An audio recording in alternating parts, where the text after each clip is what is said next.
तो last day of pledge में आप सभी का स्वागत है। चलिए खत्म करते हैं अपने रे ऑप्टिक्स को पूरी एनर्जी के साथ, और इस वीडियो के साथ बस श्योर शॉट बचेगा और आपकी 12th की टर्म 2 की फिजिक्स हो जाएगी खत्म।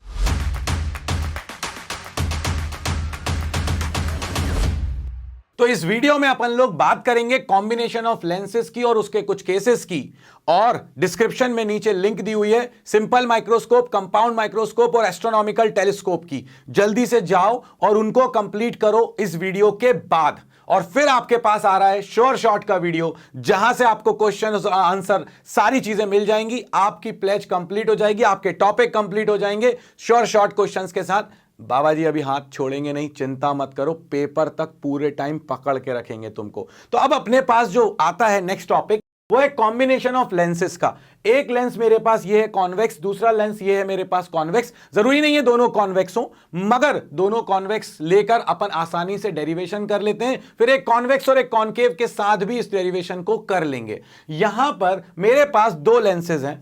यहां पर मेरे पास एक पॉइंट ऑब्जेक्ट है। पॉइंट ऑब्जेक्ट क्या करेगा, ये अपने पास अगर ये लेंस होता अकेला L1, तो ये एक रे तो सीधी चली गई, इसको तो सीधे पास करा दो। जो दूसरी रे है ये हमारे पास इस लेंस पर इंसिडेंट होगी, और जब ये इस लेंस पर इंसिडेंट होगी तो ये बेंड होगी। अगर ये दूसरा लेंस नहीं होता तो ये रे यहां पर जाकर मिलती। मतलब अकेले L1 वाले के लिए अगर अपन बात करें तो इमेज बनती अपनी I1 पे, मगर जैसे ही ये रे यहां से आगे बढ़ी, यहां पर एक बार और बैंड हो गई, सो फाइनली अपनी I इमेज बन रही है यहां पर।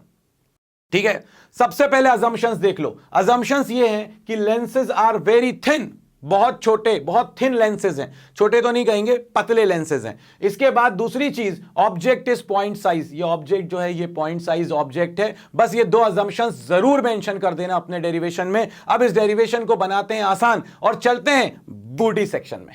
बाबा की बूटी सेक्शन में आपका स्वागत है। जब हम बात करेंगे बाबा जी की बूटी की, तो भाई यहां पर ये क्या कह रहा है, ये कह रहा है जो हमने लेंस मेकर में कहा था कि पहले लेंस ने जो इमेज बनाई I1, वो दूसरे वाले लेंस के लिए ऑब्जेक्ट का काम करेगी। क्यों? क्योंकि यहां से जो रे आ रही थी, एक तो स्ट्रेट चली गई ऑप्टिकल सेंटर से अनडिविएटेड, जो दूसरी हमारे पास आएगी ये यहां पर बेंड हुई। मैंने हमेशा कहा है भाई, अगर रे यहां से आके रिफ्लेक्ट होके यहां से आई मेरे आंखों में, तो मुझे तो सीधे दिखती है ना ऑब्जेक्ट। ऐसा तो नहीं है मेरी आंखें अपने आप आंखों से निकल के ऐसे जाके ऐसे दिखती हूं, ओ वहां पर है, वहां से आ रही है। ऐसा नहीं होता, ऐसा नहीं होता। तो ये रे एक यहां से इस डायरेक्शन में आ रही है और एक रे सीधी आ रही है, तो इस दूसरे वाले लेंस को लगेगा कि ये वाली रे यहां पर मिलती, ये दोनों रेज यहां पर मिलती, तो ये जो I1 है ये दूसरे वाले लेंस के लिए ऑब्जेक्ट की तरह काम करेगी, और फाइनली आपकी जो इमेज है वो I पर बना देगी। क्लियर? एक तो ये आपके पास बूटी थी। दूसरी चीज, आपको सिर्फ और सिर्फ लेंस फॉर्मूला लगाना है। क्या है lens formula? 1/f is equal to 1/v minus 1/u। That's it. पहले वाले लेंस के लिए ऑब्जेक्ट कहां पर है? U पर।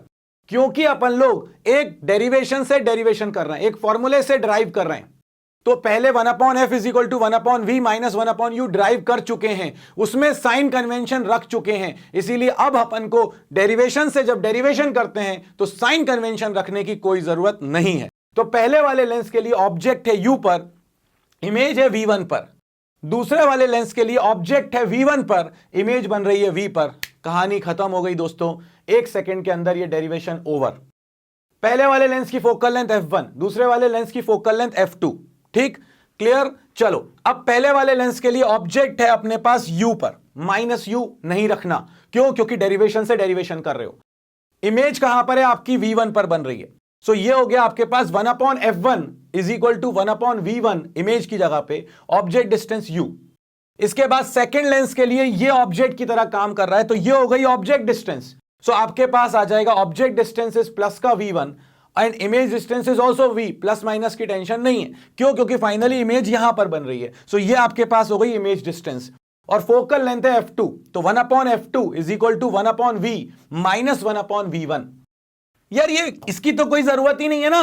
मतलब देखो क्या होता है, जब दो लोगों की लड़ाई होती है ना, और तीसरे को जब पिक्चर में लाया जाता है ना, तो वो दोनों मिलके उसको तीसरे को कूट देते हैं कि भाई मेरा गुस्सा भी शांत, मेरा भी गुस्सा शांत, तू भग यहां से, और हम दोनों अब दोस्त हो गए वापस में, है ना। तो वैसे ही कहानी होती है। दो आपस में जो पड़ोस वाले बच्चे होते हैं ना, जब वो आपस में लड़ते हैं और घर जाके मम्मी को बताते हैं, तो उनकी मम्मियों की लड़ाई हो जाती है, और वो दोनों अगले दिन से फिर से साथ में खेलने लगते हैं। तो वैसे ही यहां पर ये जो पड़ोसियों वाली मम्मी है ना, ये I1 है, ये हमारे पास इंटरमीडिएट है, बीच में बनी हुई, जो बनी नहीं।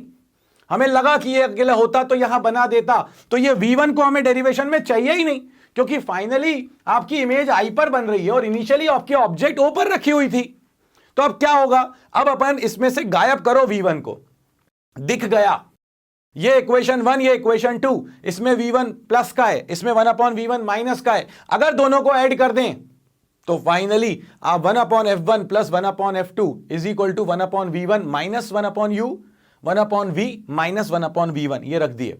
यहां पर क्या कैंसिल हो जाएगा, 1/V1 से 1/V1 कैंसिल, क्या बचा 1/V माइनस 1/U। अगर मैं इन दोनों लेंसेज को कंबाइन करके एक अकेला लेंस बनाता, तभी तो इक्विवेलेंट की बात होगी ना। इन दोनों को रिप्लेस करके एक अकेला लेंस बनाता तो उसके लिए ऑब्जेक्ट रखी होती U पर और इमेज बन रही होती V पर, तो एक्चुअली में 1/V माइनस 1/U आपकी इक्विवेलेंट फोकल लेंथ है जो अकेला एक लेंस का होता। तो ये हो गया 1/F1 plus 1/F2 is equal to 1/F equivalent.